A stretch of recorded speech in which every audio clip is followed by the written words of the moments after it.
Sup Shredders, my name is Logan aka Spiderhands and welcome to an I.AP Reacts where today we got ourselves an album from an act named I.AP titled I.AP, and if we switch over to here, this is perhaps, this was sent through by Samuel, an album that they are quite fond of. I've been recommended to listen to this in a dark room. Unfortunately, the green screen will not work while it's dark, but we've got the art up on the screen there, which apparently is one of the things that drew Samuel to this initially.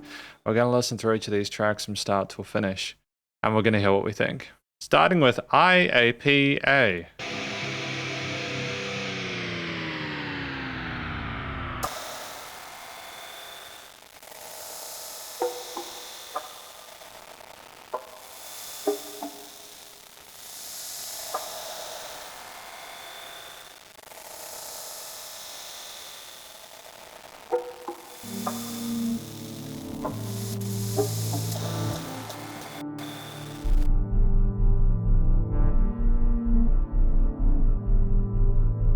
And the sound design is phenomenal. It truly is.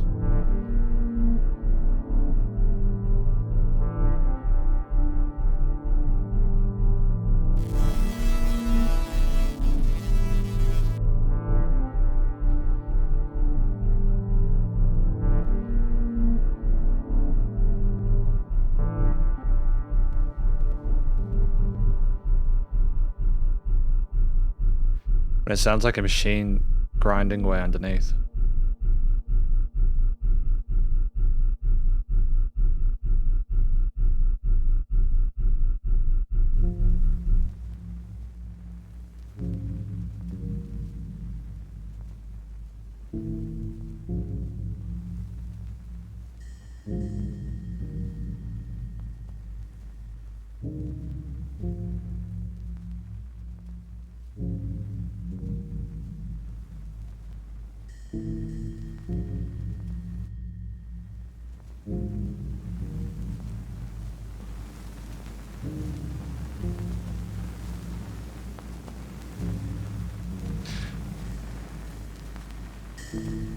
It's almost kind of ASMR-ish with the fizz on the sides, you know, like it tickles your eardrums.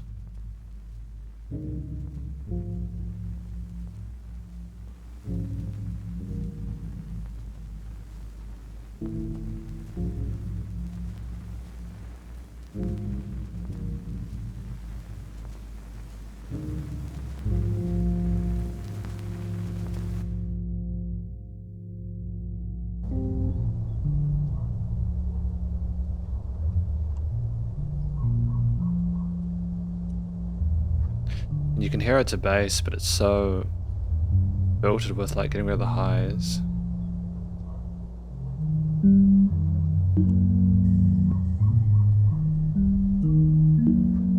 Let's get rid of its attack immediately, you know?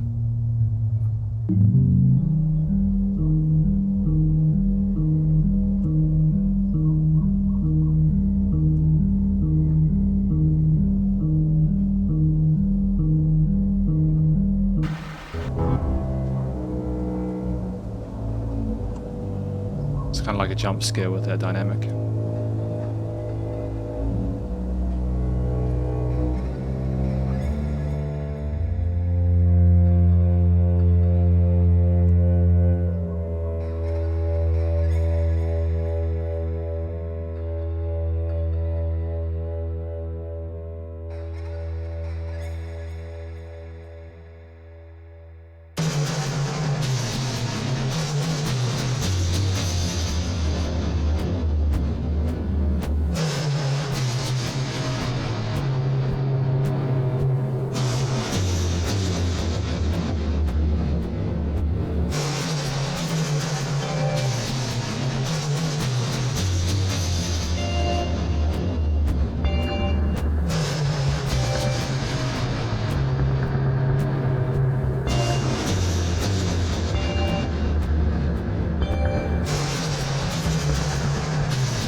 It's kind of interesting because, like,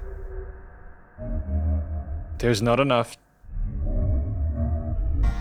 leading me obviously. I know obvious leads so you get lost in it. But you can't do that because there's all these little sub-intricacies, like why does the bass thump?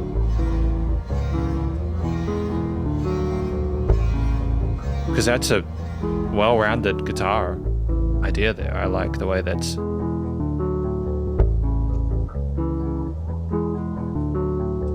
like it's a nice major themed R&D there with the riff.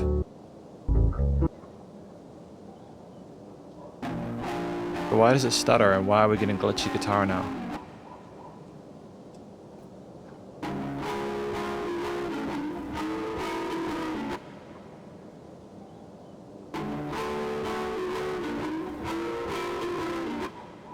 Use some modulation there with those patterns.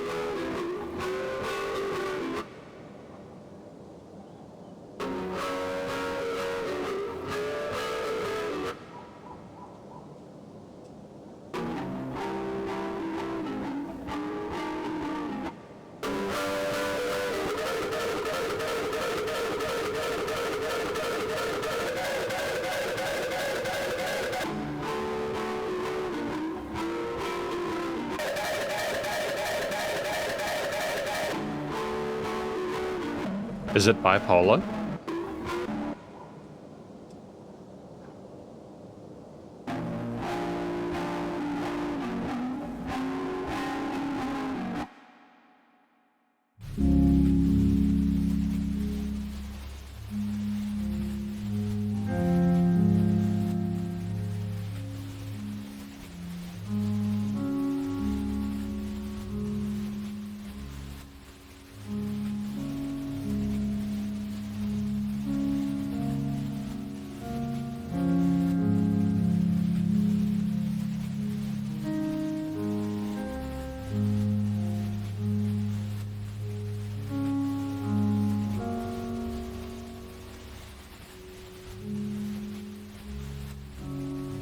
See, sorry to interrupt. I'll try not to do it again before the end of the track. Even though it's a long one at 9:11.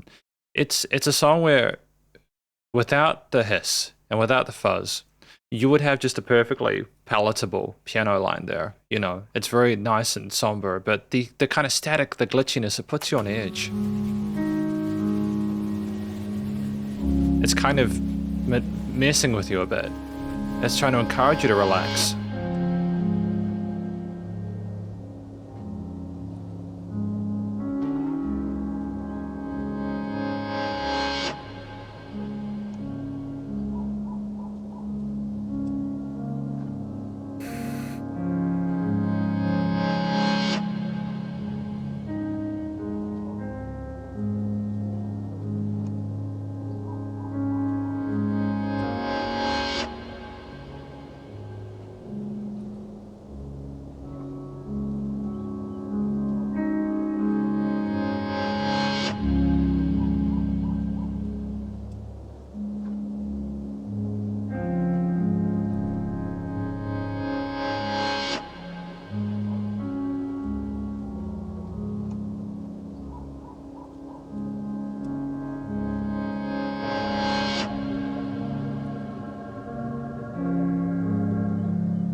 And there's sounds of nature as well. Foley there, you can hear river, water.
So that was I.AP A.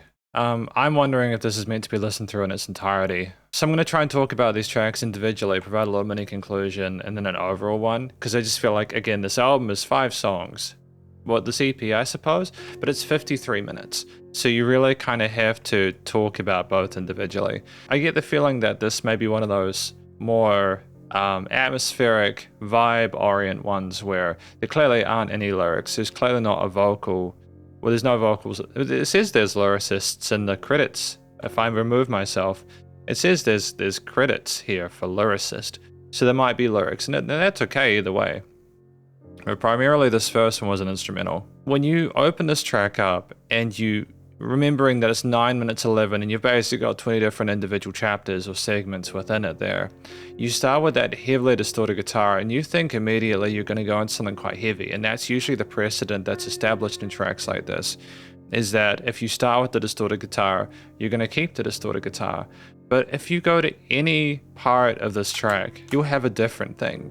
If I was to talk about specific main stars of the show, because I'm not sure what this track is about aside from the person I.AP making art. These are bits of art that they made. They made sequences which kind of send you into this surreal external realm, and they are designed to get you lost within it, whilst also teasing you with softer parts with the harsher kind of fizz and distortions, because there's like glitchy textures within this that are often antithetical or something that is deliberately avoided by a lot of musicians. Having that kind of the fuzziness on the side there, distortion, the kind of the electronic nastiness there. The sizzle is often avoided because often people want to have, not all the time clearly, but a lot of the time musicians will try and have a tone which doesn't distract from the main musical component of the piece. But within this album, at least in I.AP 1, they don't care, man. They're having it as an accompaniment. From distorted guitars to bass riffs and loops that go between sort of like kind of catchy lines there, to guitar riffs that play major arpeggios and sort of like little melodies there, and then you've also got the modulated guitar strummed parts which just go up, but they're just fiercely distorted, and so they almost sound comical. You have moments of rain foley there for a nice sense of peace there, and you listen to that and you hear the sounds of nature, some of them sort of literal, some of them maybe effects modulated. And you're just kind of wondering, why is this? What are we doing? And in that part where I kind of talked about it being polar, I wasn't trying to make a joke there. I was thinking just the snap back between the slower ones to the fast ones, which almost sounded like could have been like a techno or trance beat there. I like that. I think it's really fascinating when people deliberately extricate themselves from what is expected within music, the fundamentals, the stalwart expectations of it. And I think that as long as what you're listening to do, it seems deliberate, even if it's, how do I say this? It's like this album sounds, or at least this track sounds like they put effort into getting the transitions done, even if they didn't sound totally clean, in a way that was purposeful. I don't know, it's such a weird kind of subjective nuance thing, because how do you prove that it was that was the case? That's maybe not a great point on my part, but just I like that there was so much compositional diversity within this 9-minute track. And I think by establishing the precedent that you are not going to have a single repeated experience throughout it, it almost seems like you're going on this wonderful adventure. You know those rides that you go on in those arcades, and they have you're wearing the goggles or something like that, or you're surrounded, you're in a little car and it takes you on a railroad somewhere through a mountain. This is effectively what this track is like, except with more extremes. And I just go back to that 4 minute part there where like I hear it and I go, is that pleasant to listen to? And individually, no, but it's almost like you are prepared for some of the harsher, clashier parts there with those accents because of what's come before it. But I think there are also moments of extreme quietness there where things are kind of ominous. From a studio production perspective, there are heavily filtered components which completely remove that high end, and they kind of seem like they're reverberating under the water. They're extended, there are reverbs and delay tails, there's great effective use of panning on either side of the stereo field, things moving between, especially at the end there. The music surrounds you in the headphones, and this is purely unique. Like, I have not heard music like this before. And it can be extremely difficult to make music like this that can be compelling. It's definitely a niche, almost kind of, I suppose, avant-garde, but then with the amount of music I've reviewed at this point, I'm not even sure if I'd qualify this as avant-garde in an extent that I feel like it's not strange. It's not it's not an unknown thing to me. But then I suppose you could say if you used to avant-garde music, then it's not. I feel like just the phenomenal dynamic range to this, the jump scares, the literal jump scare, well, not the literal jump scares, but like the surprises that you have, the way the music kind of grabs you by the nose and drags you through it and teases you with moments of calm and then eventually gives it to you. You do feel manipulated by the music, but in a way which you kind of consent to by continuing to listen to it. Ultimately, I have no idea what we're having next. We have track number 2, I.AP B.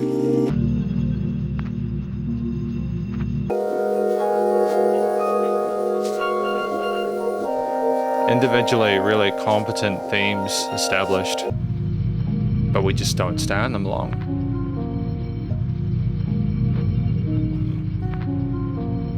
It's like it's enough time to enjoy them, but not enough time for them to overstay their welcome.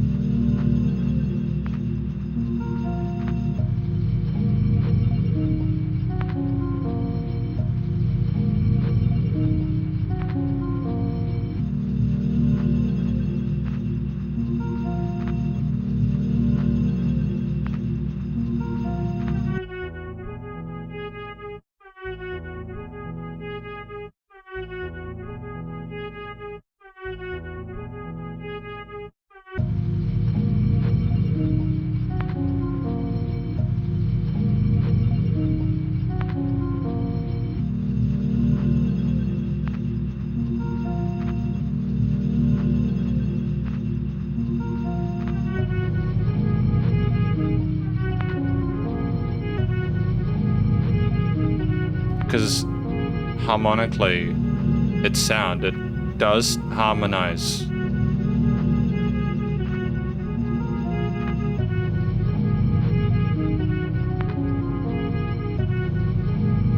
just got that robotic rumbling underneath like we did in the previous track and parts.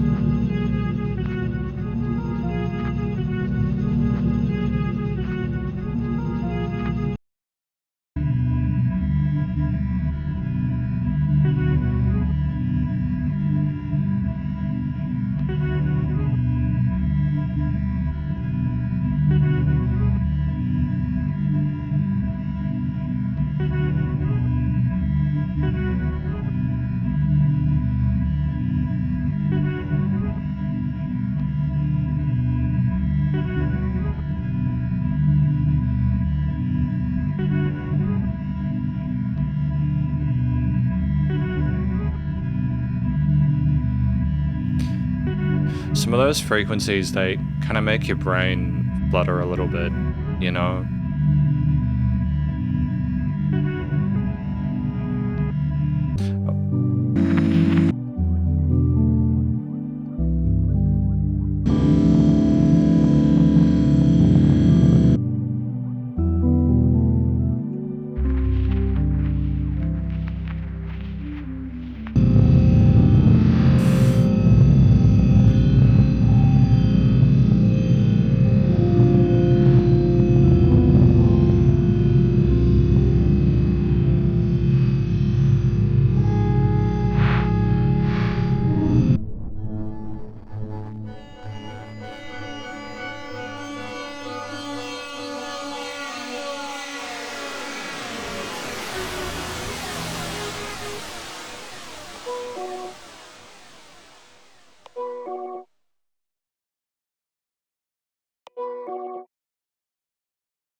Just gonna say it now.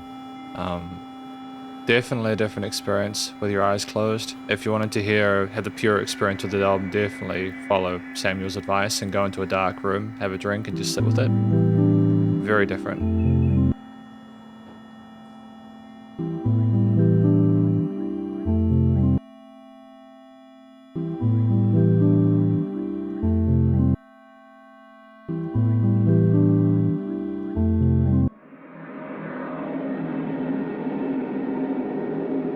Like, things are so well polished. Like, there's clear production expertise on part of the people who composed and produced this, you know?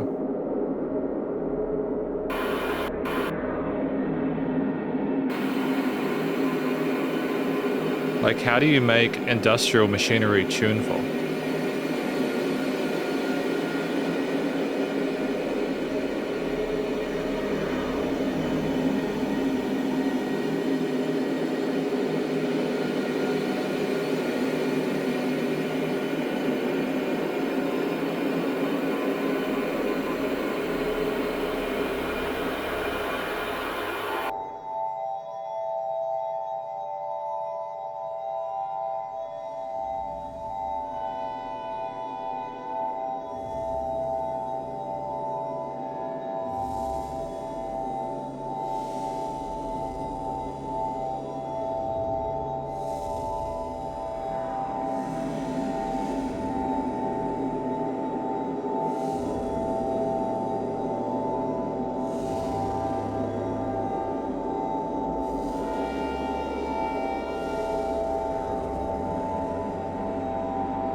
I mean, that's so visceral.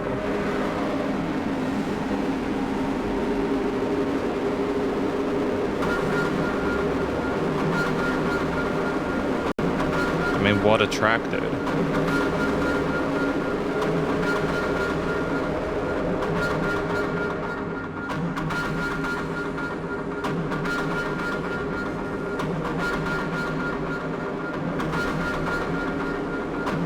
I mean, that's such a bop.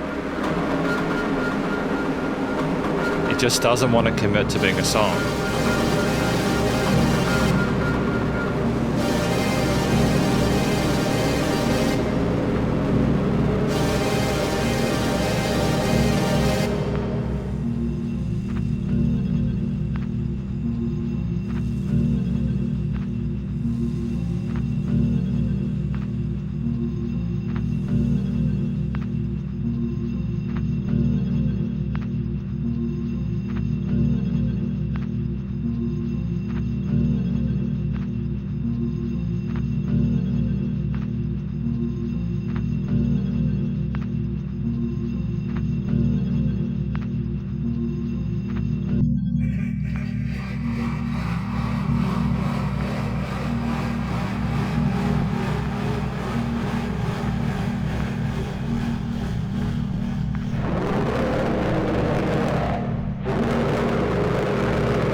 I mean, it's terrifying, dude.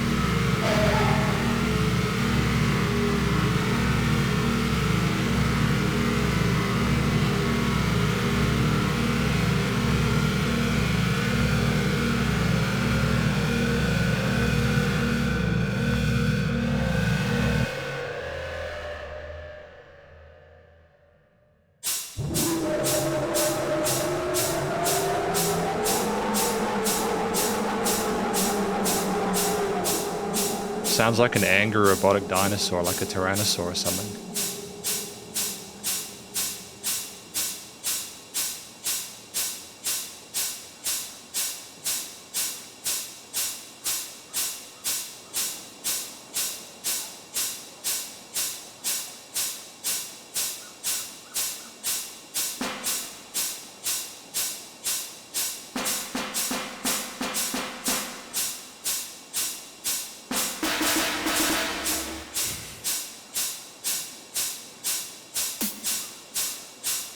Well, we have the drums, you know. Oh. We don't want to commit. We don't want to commit to a song.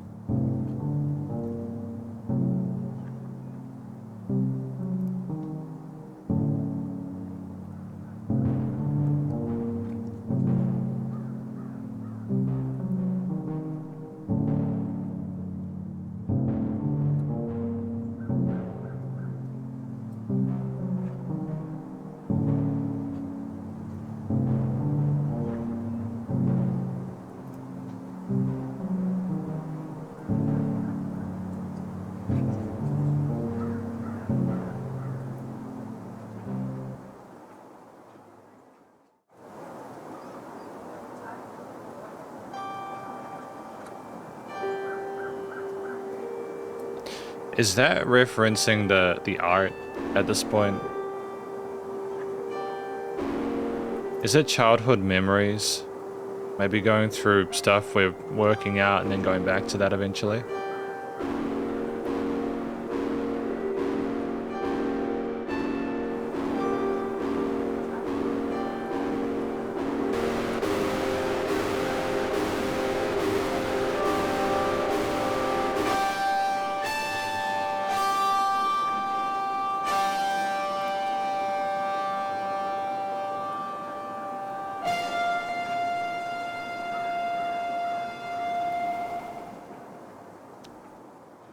I mean, that was just bananas, wasn't it? That was I.AP B, track number 2 for today. I don't know what this track is about aside from, again, trying to paint the picture the artist wanted. It's kind of the purest kind of music because it isn't really dictated by a specific subject or topic. It's just kind of exploring itself. There is just too much variation for me to really establish a main theme or cadence to it. It's, as I said, I think it's just a bundle of like 100 different musical ideas put into an 11-minute track, and you're sitting there for the Lord of the Rings in the form of a song there, with the 13-minute one next being a trilogy, but like the director's cut. What I will say is, though, I did quite enjoy my time with it. I am liking the experience of my brain being washed by a whole lot of different sounds, tones, and textures. It always makes me feel a little bit unnerved when I hear music that's deliberately focusing more on the frequency response and resonances, especially in parts of the spectrum that are like just a little bit harder for us to hear, especially around the low end there, as there's some sort of like been studies into how those kind of, without getting kind of airy-fairy about it, like how they affect us, you know, like extremely low frequencies. I mean, we've seen how people have been affected by the data centers in the States with the low resonant frequencies and the rumbles and stuff like that at the sub bass. To a far lesser extent, clearly, we're listening to this piece and it just, I don't know how to summarize or discuss it aside from saying it is indeed a unique experience to I.AP A. I'm not sure if it was better or worse subjectively as a track. It was more of a continuity of what we had before, and I assume maybe this is meant to be listened through without interrupting it, and effectively I'm breaking the curse of that, which I'm mildly apologetic for. I just want to sort of get my thoughts as we go through, as also I've got to give an overall conclusion at the end, and I am concerned that I may just repeat myself here or miss things I might have said here at this point when they are fresher in my mind, depending on where I end up after listening through all 5 tracks. So I hear this and I go, what do I think it's trying to sort of communicate outside of ambiguity or 100 different angles? And I listen to the sound of the machine underneath it kind of chugging away. There's some sounds of trains, which I just think are very clever. I like that we just entered into distorted Tyrannosaurus mode there in the midpoint around the 7 or 8 minute mark there. It was unapologetically furious. It was trying to kick our teeth in. It was so venomous. I don't even know how to kind of discuss it otherwise. There's some other parts where it's so soft and chipper. Even at the start with those extended chords in the pad there, that like a 7th there. I like that tone of that. It reminds me of mid-90s video game music. But like around the 1 minute 40 mark, it goes from these, well, to be fair, it's had a lot between now and then because it doesn't stay in anything for too long. It just pauses. And the use of a pause in a piece is so poignant. It's so cool because it says, I know that you're paying attention. enough that we've got you in the palm of my hand. Oh, where'd the music go? New thing. It's just such a clever transition there. It might seem counterintuitive to want to have pauses in music, but really, if you've got a sense of consistency with the oral experience that a listener is having there, you do need to give them breaks occasionally to sort of like allow them to process the information. It's kind of like in video editing as well.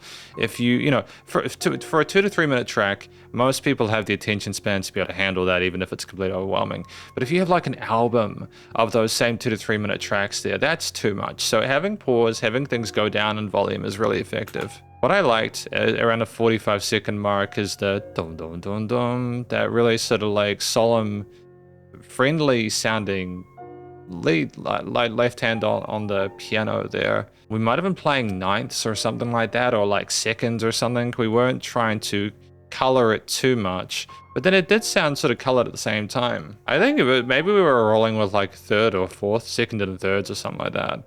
I don't know, I'd have to sort of like get more of my keyboard out, but effectively what I want to communicate is there are moments of respite here.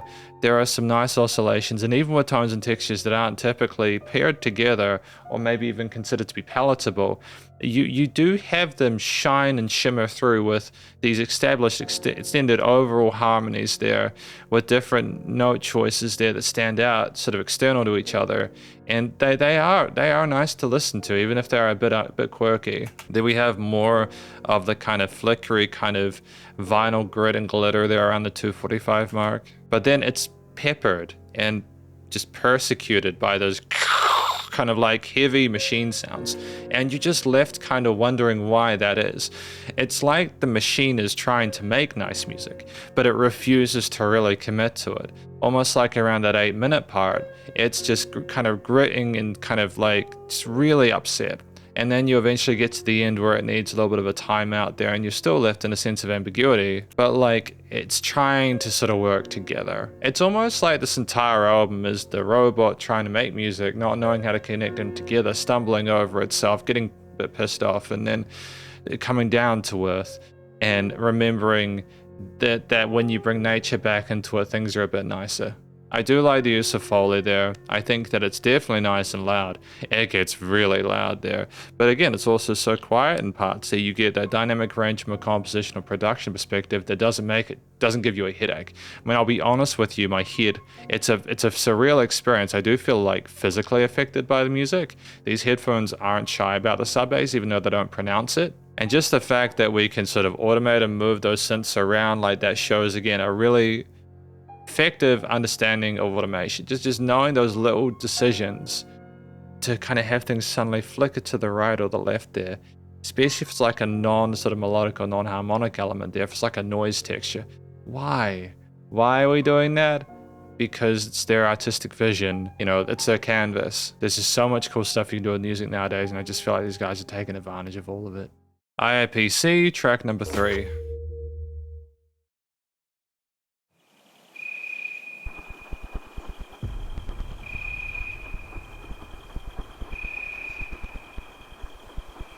Oh, it's stuttering and flickering on the sides there.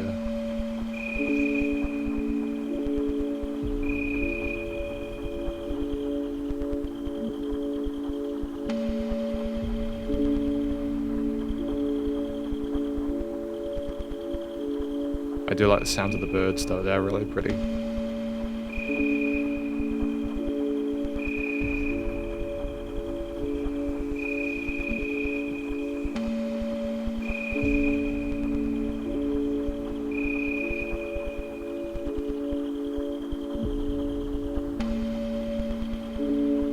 What is that time signature?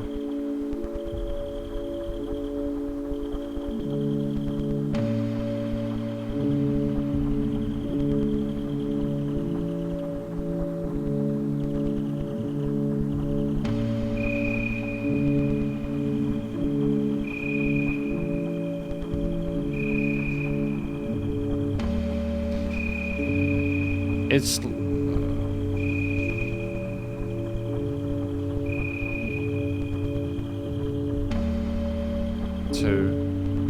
3, 4, 5, 6.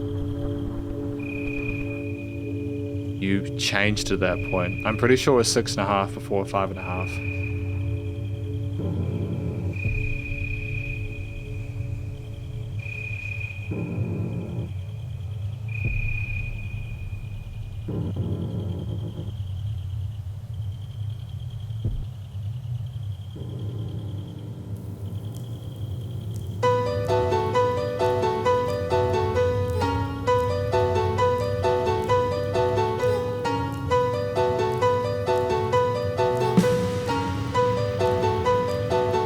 You can do it.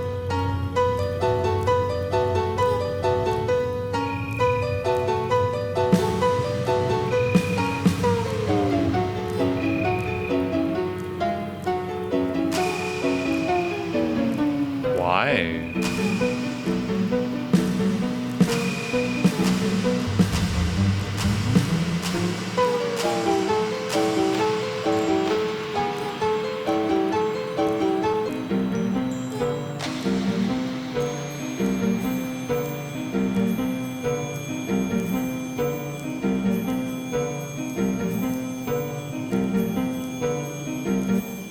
I was enjoying that.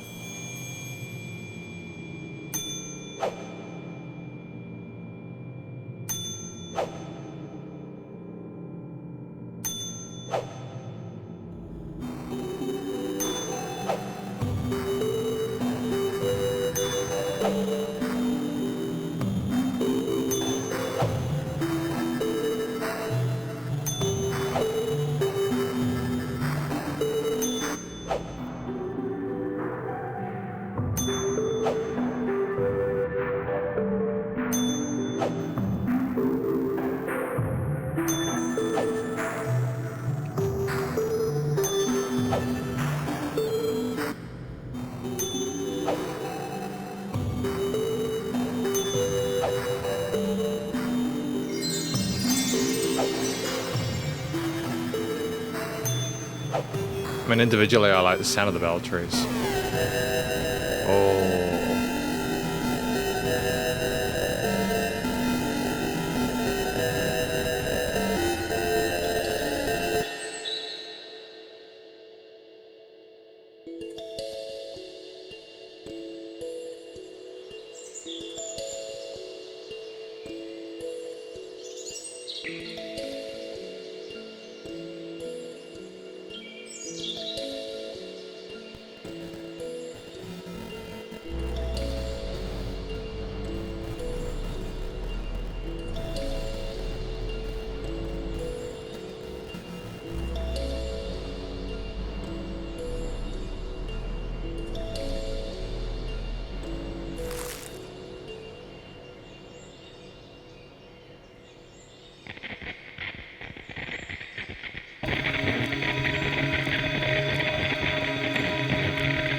I mean, there's this phenomenal sense of urgency in this part.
Oh, we've gotten stuck.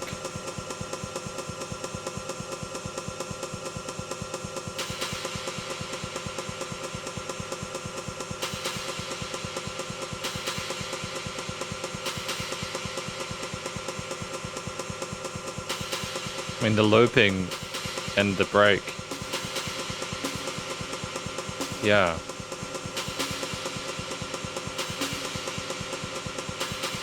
Becomes less of an accident the more it's repeated.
It feels like you've been through like 100 boss battles at this point, you know? Like did a massive boss rush and you're sitting there just absorbing everything that you've gone through.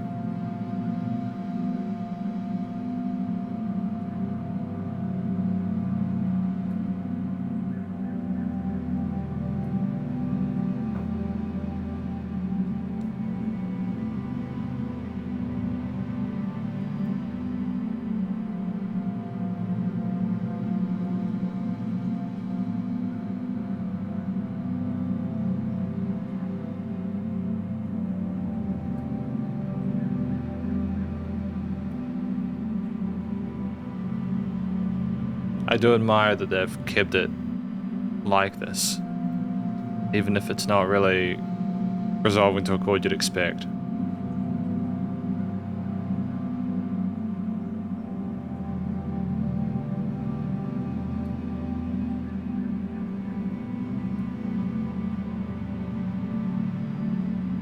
They're clever though.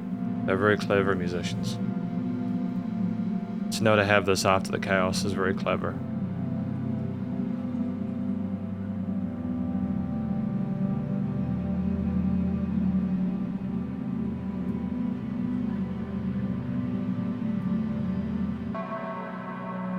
Interesting.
Back to the nature sounds at the end.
That was an interesting one to have in the middle of the album.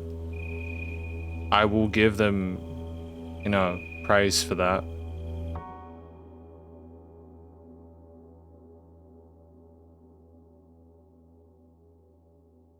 Yeah, that's incredibly clever. Yeah, so I want to talk about this one. This is probably my favorite track off the album. And I think that it's part of what kind of sells the album to me is that effectively this song to me, I.AP C, it's saying, hey, I know that we've been going on this massive journey together and I have purposefully exposed you to a whole lot of bait and switch, a whole lot of different sounds, lot of different ideas that we don't necessarily want to commit to, you know. The machine starts with a bass groove and then there's a drum offbeat or syncopated that's just the drum itself, and now it's the looping of the drum and you've got that and you kind of have other parts, and we're not really wanting to connect too much. But what I will do in this third track is offer like a solid 5 or 6 minutes of just some of the most soothing, sweet, sort of like strings and pads and chords and most low-key, beautiful music after that I can offer. That is the deal we'll do here. And like isolation, you know, in isolation, the parts that we have at 8, 9, if you just go to it without the context of what happens initially, you're kind of not in the room with the person who's kidnapped you. You don't know the context, but you go through that first half, and that's not to say I've had an unpleasant experience. It's just it's a very challenging listen, but I haven't had an unpleasant experience with it. I think part of that is primarily down to what we're doing here. Like things just crescendo and build around that 5-minute mark, and you got this kind of wow, wow, and you've got like a note in there, but there's such harshness to some of those sounds within it that, and it becomes overwhelming and overbearing, and then to finally have that release for the second half of the track is just remarkably eloquent. And granted, you do have that dun dun dun dun dun, that snare kind of looping there, and it's kind of it's indefatigable. It just continues to kind of beat at you until it leaves you alone, and you're just left with the smoothness, legato, portamento feel of everything involved there, the lush nature of the reverbs and everything else kind of pouring over each other. You do have little clicks or clacks of bells ring like in a meditation session, but outside, you know, like to switch to a slightly different sort of like synth layer or something along those lines. But it's never too alien. It's just saying, hey, we know the experience you've had. We're not trying to make it uncomfortable. We know it's been intense. Just let it sit with you. And as I said, it doesn't even resolve to like a chord that I would initially be like, yeah, no, that makes sense. We're not trying to make nice music. It's just comparative to what we had before. It's quite gentle. I mean, at the start of it, you know, you have the sound of the birds and you have these keys there, and you can just sort of like sit along with that and really appreciate a lot of what's going on there. It sounds very peaceful. And then you have that keyboard come in, that honky tonk piano, and it comes in with a theme, and you're like, yeah, I can hear what they're playing there. This machination. Maybe it's the robots finally learned how to play a song now.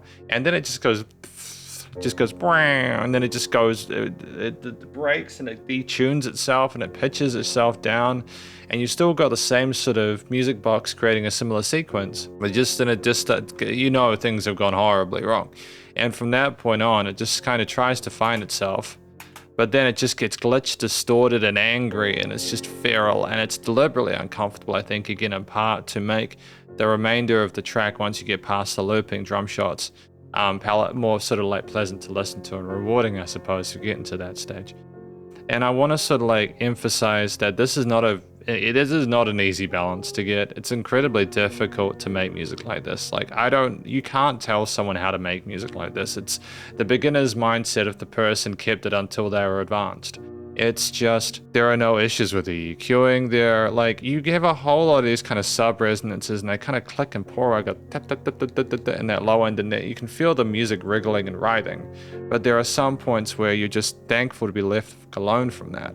And it's just all deliberate. You don't have a dominant key signature or sort of like scale, because a lot of it's dependent on this specific riff or motif that you put forward at a part of the song. And so I think if you're going to make this kind of music, it needs to be chapterized. It needs to be stitched together in parts. But I think you do, if you're making this kind of music, need to have moments like an I.AP C at the end there, where it's just more gentle. It's just nice. even if you're conditioned at that point for nice to be far less, like we're making false equivocation here.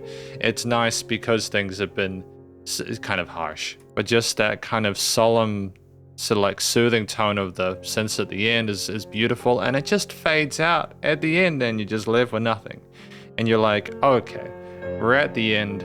This could have been a 3-piece. What are we doing in number 4? But I just appreciate that we let them have pause.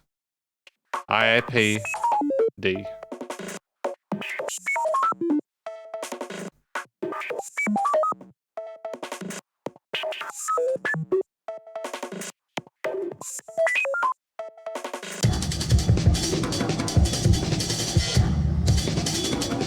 Great use of a drum machine here, man.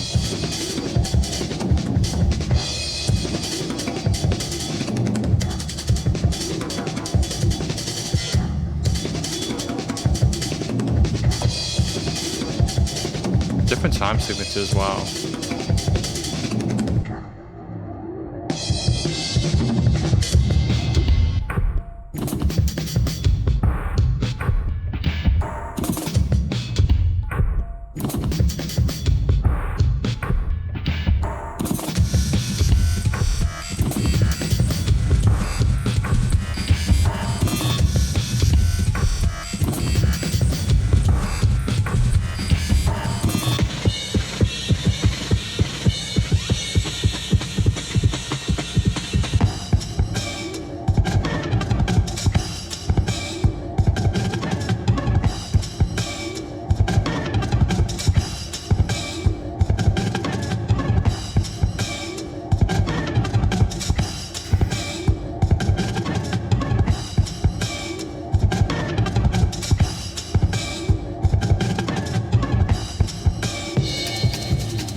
Yeah. Alright. You was right. Yeah. Okay.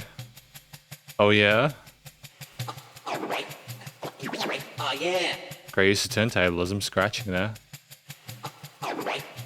You was right. Yeah. Alright. You was right. Yeah. Alright. You was right. Yeah. Alright. You was right. Yeah.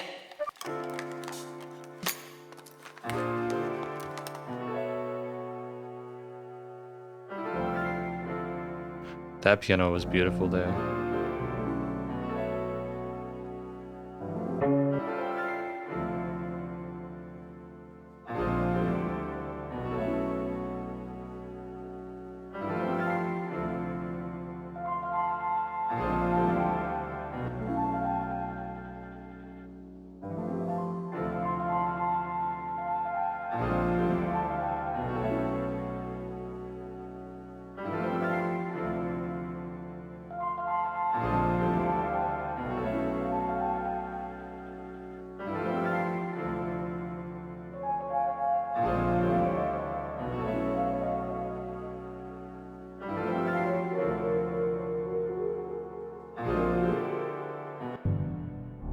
They're not straight keys though, they're kind of filtered, you know, they're kind of dusty sounding.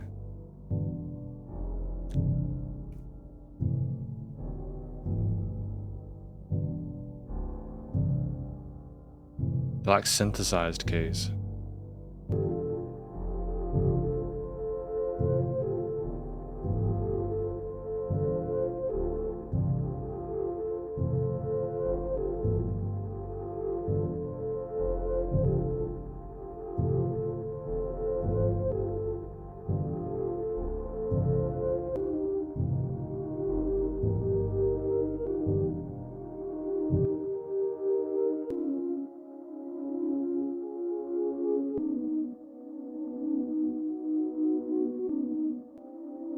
And like we haven't crossfaded transitions, so it's just like the thing stopped, you know?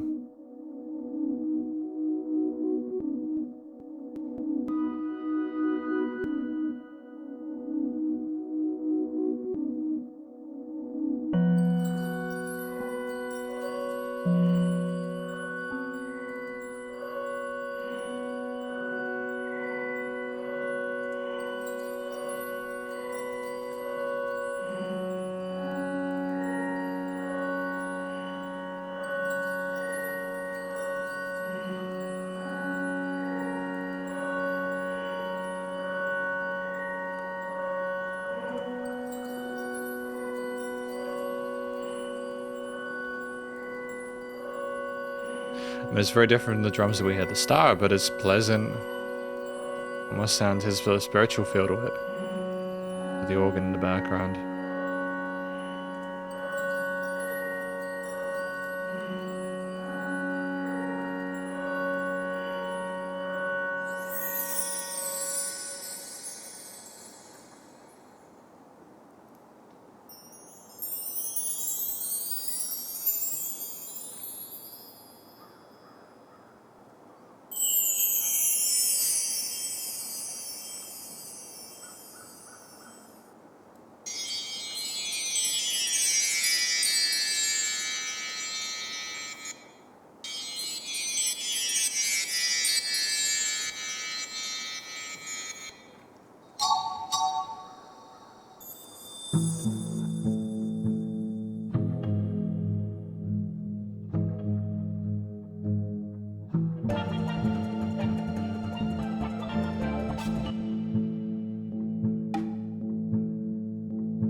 Is this meant to sort of mirror our attention spans in 2026? Like how they're so interchangeable they are?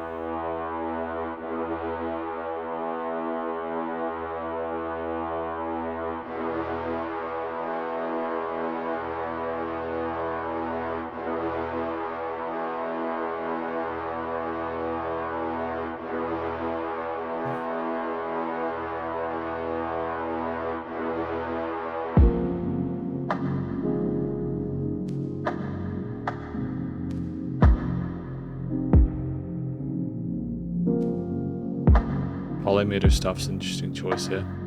Not unexpected, just interesting.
Kind of sounds like they made it using a KO2. Like I recognize some of those textures from a KO2. Teenage Engineering.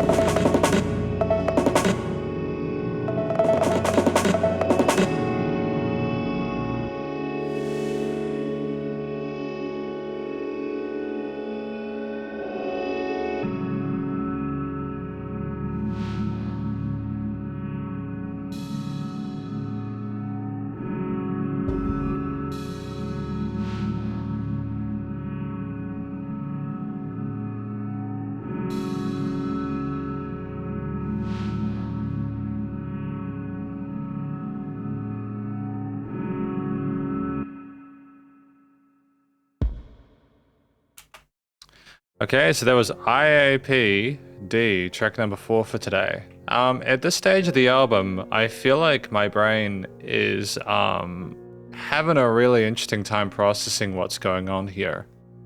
Just from a personal experience. I don't really talk about how I feel between tracks, which is maybe kind of stupid because you're watching someone react to something. Why would you not be interested in how they feel? You know, beyond anything superfluous to the actual listening experience, maybe. My brain feels like it's being compressed under the weight of a glacier.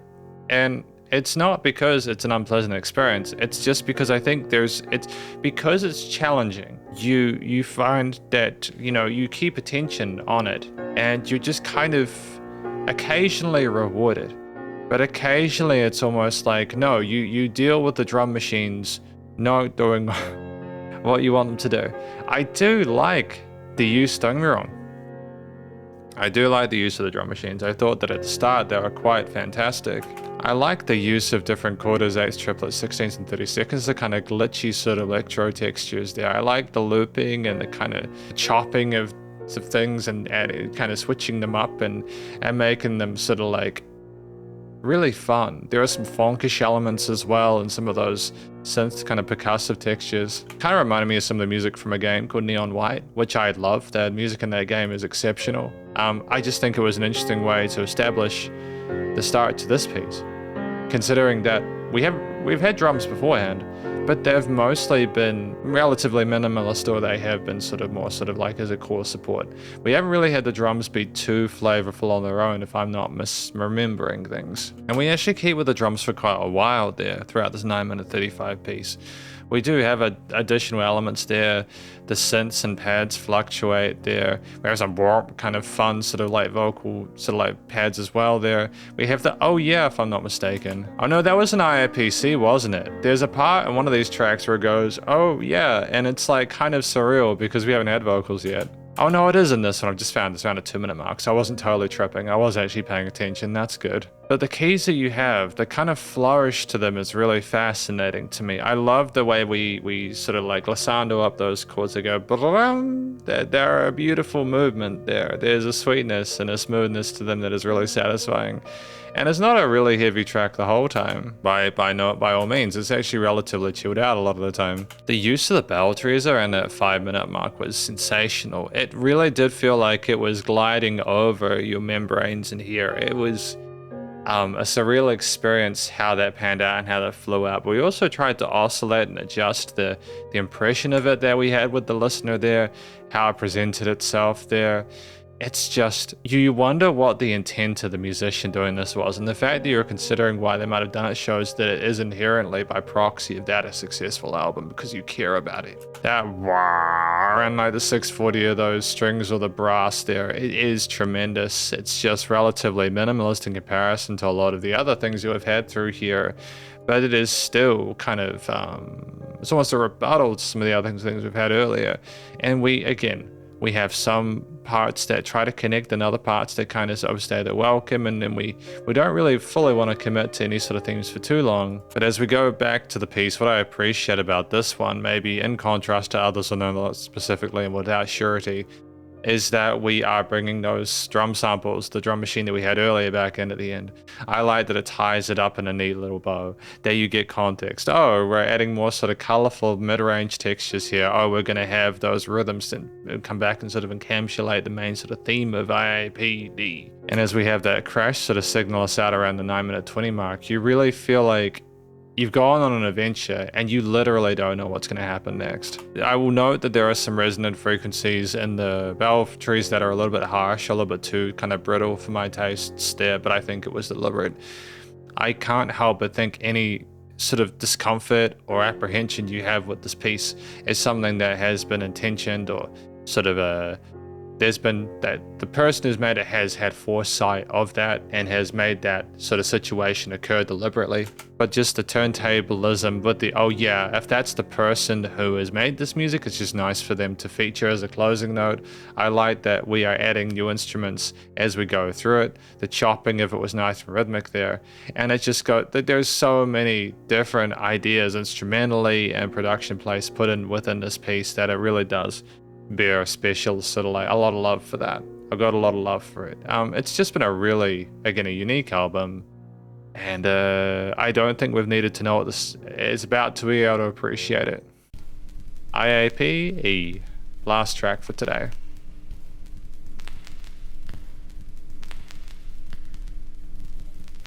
More of that crackle, that vinyl crackle we had at the start.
relatively somber appear. Oh, there we go.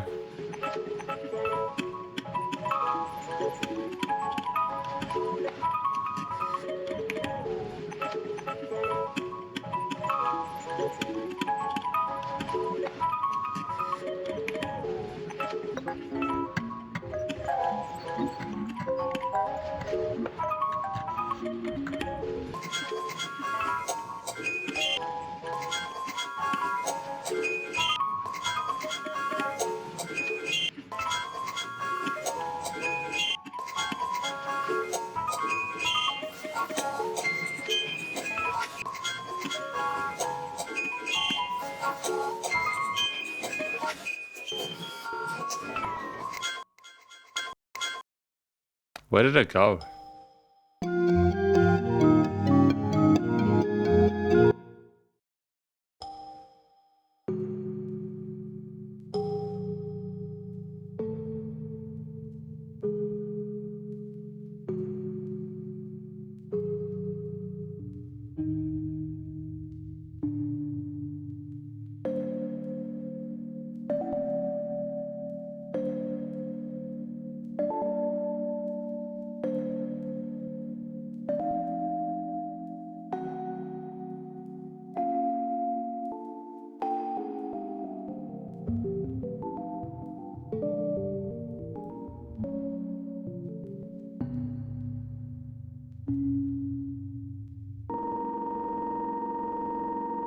Bring, bring.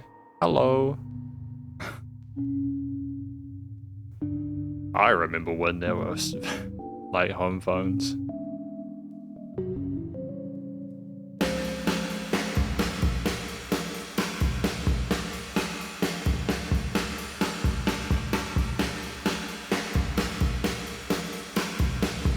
And that sounds like it's been done on an acoustic kit.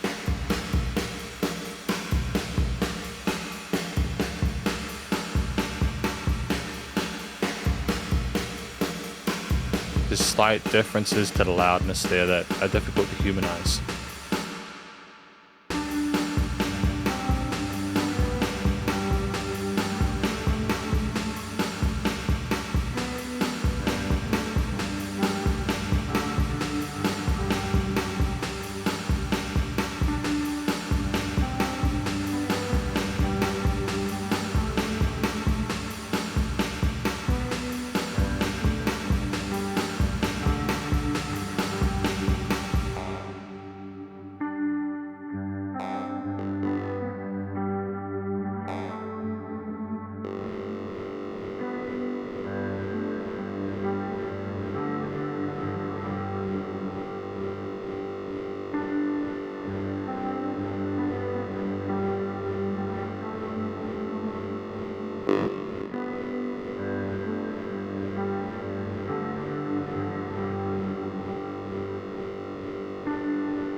Interesting that we have that off key.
But then what?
I mean, it's a sexy trumpet solo.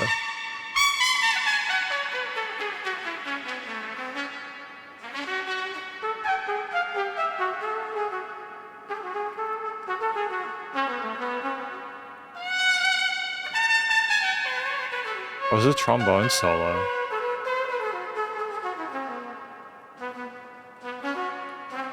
So I don't think it's a saxophone.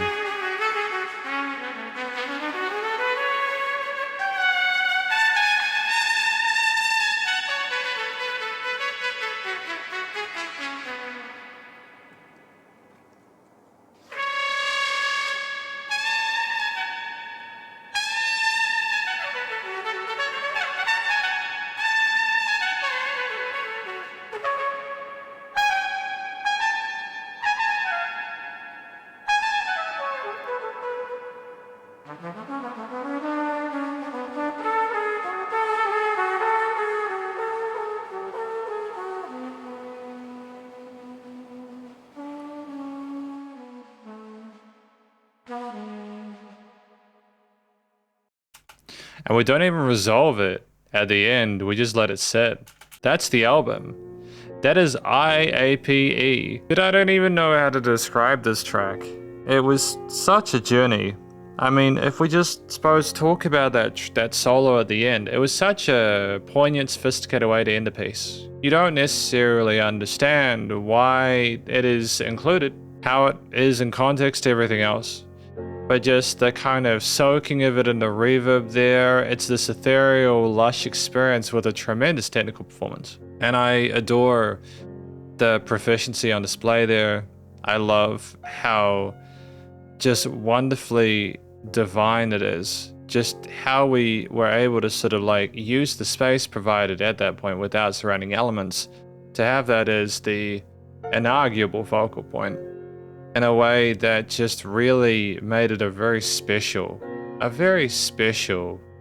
finale to this really interesting experience. I.AP E has 2 minutes of a lot of the familiar callbacks of the vinyl crackle on the sides there, a lot of more like low-key keys there. It's almost like it's trying to say, hey, I know what you've had before, here's more of it, just reminding you of what we've had prior. We have some kind of interesting music boxy, kind of like diluted, kind of scratchy elements there that loop in afterwards there. We have these clicks and the things will chafe, and then we have another click, and oh, we're back into something a bit more consistent. It's like we're choosing songs or choosing tracks or picking what paintbrush to use next. It was nice to have those drums come in around the 4-minute mark there with that 8th note groove there. I thought that was cool simply from the perspective of having a sort of an acoustic drum kit in there playing the performance there. It was also nice alongside to have that performance of that trumpet at the end. It was really neat to have those played elements there as a contrast to the drum machines that we had within track number 4. And even though it was a little bit out of time or on the offbeat or syncopated in the second iteration of that key element there, that key accompaniment that proceeded around the 4-minute 50 mark, I mean, that's par for the course at this point. You expect that. You expect it to get a little bit uncomfortable, to be a little bit uncertain, to do something a bit atypical, and so you welcome it in a sense. You're like, yeah, I remember what album I'm listening to. The glow and the fervor of the bass after that part with the soft simmering pads on top of it, as you proceed forward, elicit clear sort of like connections to previous tracks with their deliberate contrasts. And as you waver between, again, those mid-90s kind of like extended pads there to the twinkling of the arpeggiated ascending kind of like synth sort of sequences that you have afterwards there, you're left in a position where, yeah, you know, it's par for the course. You know you're getting different flavors. But just for it to end on that analog acoustic note just was really charming. It's just 5 paintings, audio paintings that are not deliberately mismatched, that are more a show, I think, of a journey. There are 5 different adventures, and there's no real sense of specific tempo. There's just a whole lot of sample packs, a lot of little kind of tasters for you to enjoy. But I never felt too alienated. I think that it was a different type of serenity I felt listening to that trumpet part at the end. It was almost like I'd come home. We're going to talk about this album more in the conclusion. Because welcome to the conclusion of my review of this album, titled from an act named I.AP, titled I.AP. If I sound a little bit tired, it's not because I'm like sleepy, because I had a really good sleep last night. I've deliberately been trying to avoid not sleeping. I've been allowing myself to just sleep as much as I need, because I'm not good at waking up early in the mornings. It's just something I struggle with. But regardless, in the section we're going to talk about an overall conclusion of this album, from, you know, there's not lyrics, but like what I think the tracks are about all the way through to the production, as well as any applicable constructive critique. And then finally, my general thoughts from a listener's perspective. But first of all, what do I think this album is about? When I look at the art, which will be up that way, so here, I don't know what I was getting myself into. Still don't know. I don't know how the art corresponds to it. The closest thing I can think of is that there is like a time where they look at that and are kind of sucked into the nostalgia that they felt for being in nature around that time, in the forests and stuff like that, around the waters, etc.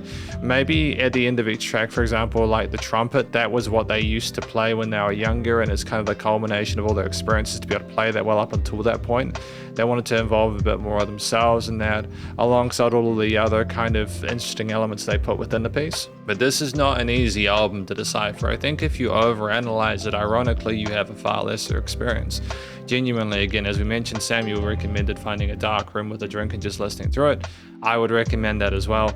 This is not the kind of album I think you can really appreciate unless you're sitting there and allowing yourself to become absorbed and overwhelmed with it. I'd also recommend closed back headphones so that you're really surrounded by the music and you block everything else out. It's superb audio production and engineering here, and you really need to capture all the nuances and intricacies in order to fully appreciate it. I just think these are 5 songs which have been put forward by a musician that wanted to show a variety of different tones and textures and timbres that they could put forward. They're clearly very functional with their music theory and composition. When we have an idea, whether it's a bass or a guitar part or even like a distorted guitar, whether they're keys or sequences or drums with acoustic or drum machines, we typically have a core motif, and while we don't like to typically have more than one thing at the same time, when we do, they're wonderful.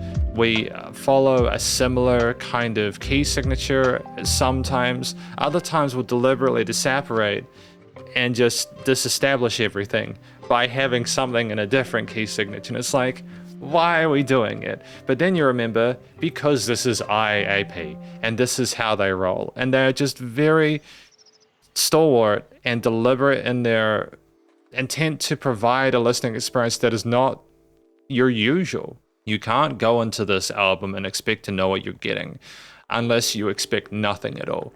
You have to just, I've never listened to music like this before. But when I say that, I've listened to music that's going for a similar approach.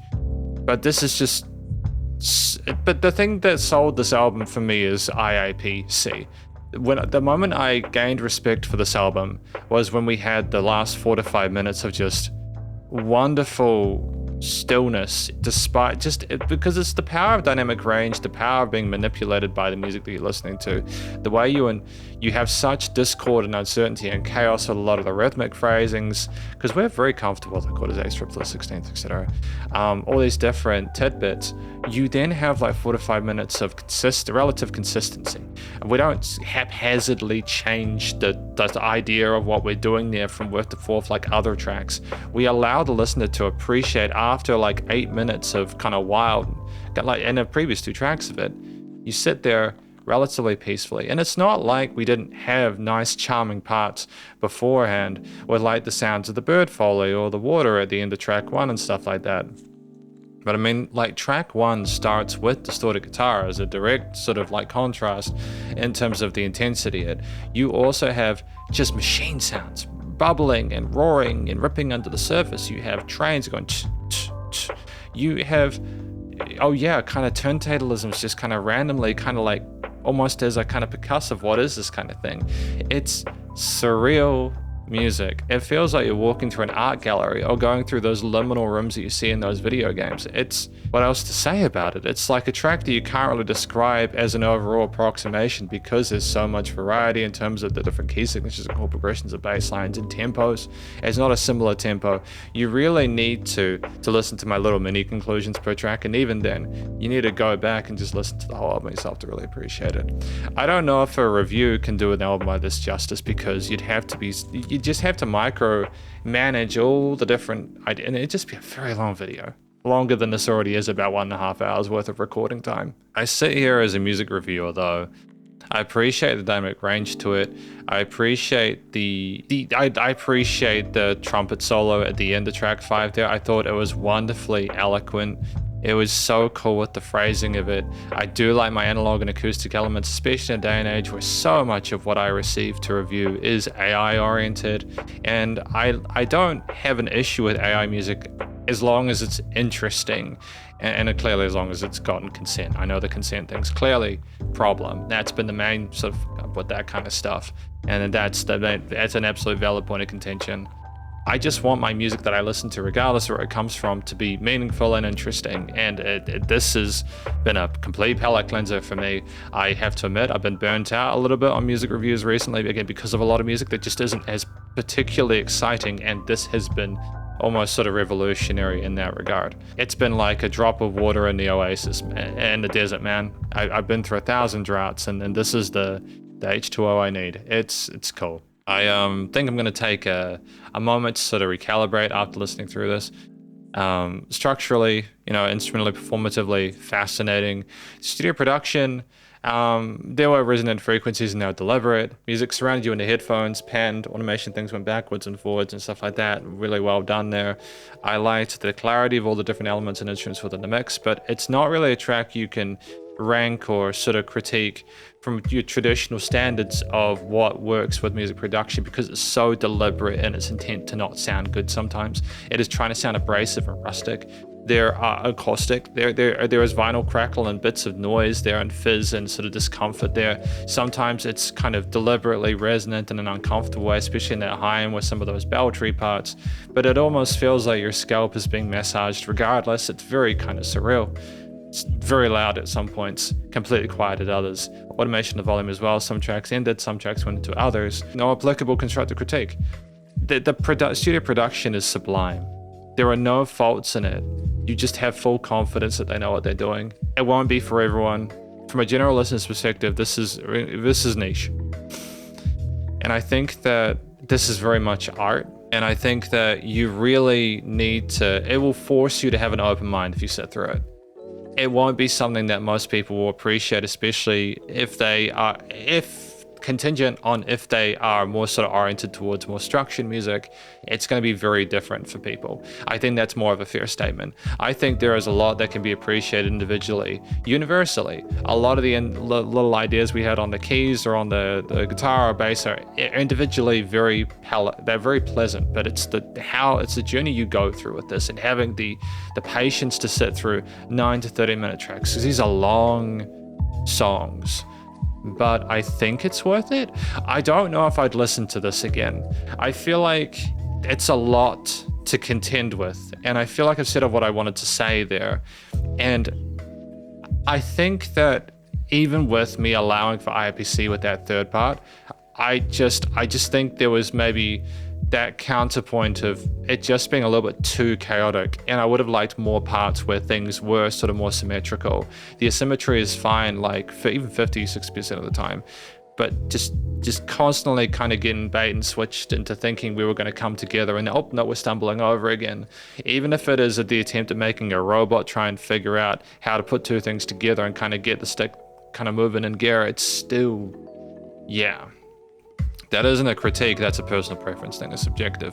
There are clearly people who are into it, like again Samuel. Thank you to Samuel again for sending this through. This album titled I.AP. Overall though, wish everyone involved the best of luck in future, very cool. Thank you for watching my review of this album, hopefully you enjoyed it. If you did, please do go show them some love via the various social medias and a Spotify page, and stay cool and stay safe, and please remember to support your local musicians and artists at this point in time, as they need the help more than ever with all the crazy stuff going on in the world, and I'll catch you in the next SB Reacts. Spiderhands out.